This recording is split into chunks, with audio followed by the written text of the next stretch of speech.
Lesson 73, Probability Without Replacement. First, we'll continue a bit in our discussion of factoring. Today we'll discuss factoring the difference of two squares.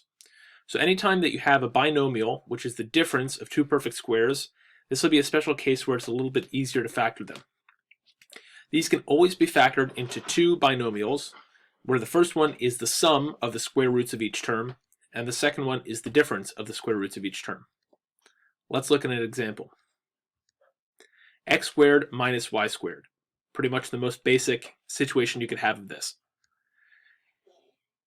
The first factor will be the sum of the roots, and the second will be the difference of the roots. So our factors are x plus y and x minus y. When we check this using FOIL, we can see why this works. So first, x times x gives us x squared. Then outer, x times negative y gives us minus xy. Then inner, y times x gives us plus yx. And then y times negative y will give us minus y squared. When we combine like terms, this negative xy and this yx, those are like terms. They contain the same variables raised to the same powers. Remember, the order doesn't matter because the x and y are being multiplied together there. And they'll cancel each other out. The negative 1xy added to this positive 1xy gives us 0xy. So we're left with x squared minus y squared. Let's look at another example. Negative 16x to the fourth plus 9b squared. Now when we first look at this one, it doesn't look like it's the difference of two squares because we have addition here instead of subtraction. However, we can rearrange this so that it will look like the difference of two squares. 9b squared minus 16x to the fourth. Notice because it's negative 16x to the fourth here, we can rearrange them into 9b squared minus 16x to the fourth. Then we'll do the same thing where our first factor will be the sum of the roots, and the second will be the difference of the roots. So the first factor, the square root of 9b squared, is 3b, and then the square root of 16x to the fourth is 4x squared. So our factors are 3b plus 4x squared and 3b minus 4x squared. We can FOIL to check this. 3b squared plus 4x squared times 3b squared minus 4x squared. 3b times 3b will give us 9b squared. 3b times negative 4x squared will give us negative 12bx squared. 4x squared times 3b gives us 12x squared b. And 4x squared times negative 4x squared gives us negative 16x to the fourth. When we combine our like terms here, this negative 12bx squared and this positive 12x squared b are like terms, because they have the same variables raised to the same powers, and the order doesn't matter because they're being multiplied.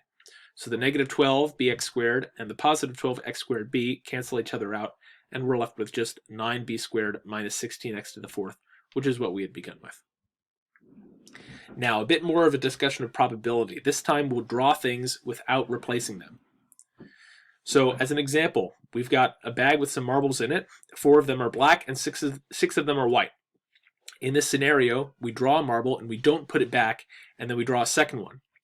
Now, in this scenario, each time we remove a marble, the proportions of the marbles that are left in the bag changes, so the probabilities for that next draw are going to change.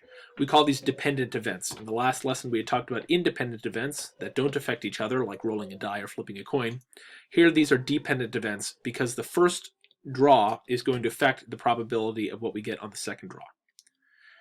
So in order to do this, we'll have to calculate the probability for each draw separately and then multiply them together. Because remember, we still have, when we have events that we need to have in a particular sequence, we'll multiply those probabilities together. However, here, the probability for the first one and the probability for the second one have to be calculated separately because the marbles that are in the bag will change. So let's say that in this scenario, where we've got 10 marbles in the bag, 4 black and 6 white, we draw one marble without replacing it, and then draw another marble. What if we want to know the probability of drawing 2 black marbles? Well, the first time, there are 10 marbles in the bag, and 4 of them are black. So the probability of drawing a black marble on the first draw is 4 over 10, or 2 over 5. And then if we draw black the first time, now the proportions of marbles have changed. Now instead of being 10 marbles in there, there are only 9. And if we drew a black marble that first time, now there are only 3 black marbles and there's still 6 white marbles. So the probability of drawing a second black marble after drawing the first black marble is 3 out of 9.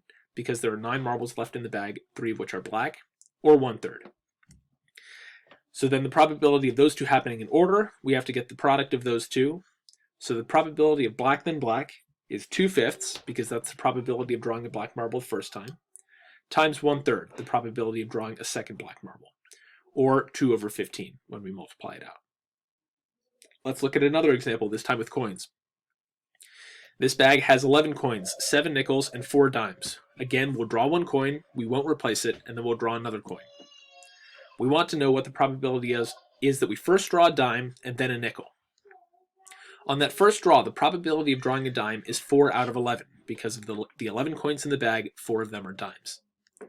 On that second draw, if we draw a dime the first time, now there are only 3 dimes left in the bag, but there are 7 nickels out of 10 total coins. So on that second draw, the possibility of drawing a nickel is 7 out of 10. To find the probability of these two events happening in order, probability of dime the nickel, we multiply them together. 4/11 times 7/10, which gives us 28/110. We can simplify that to 14/55.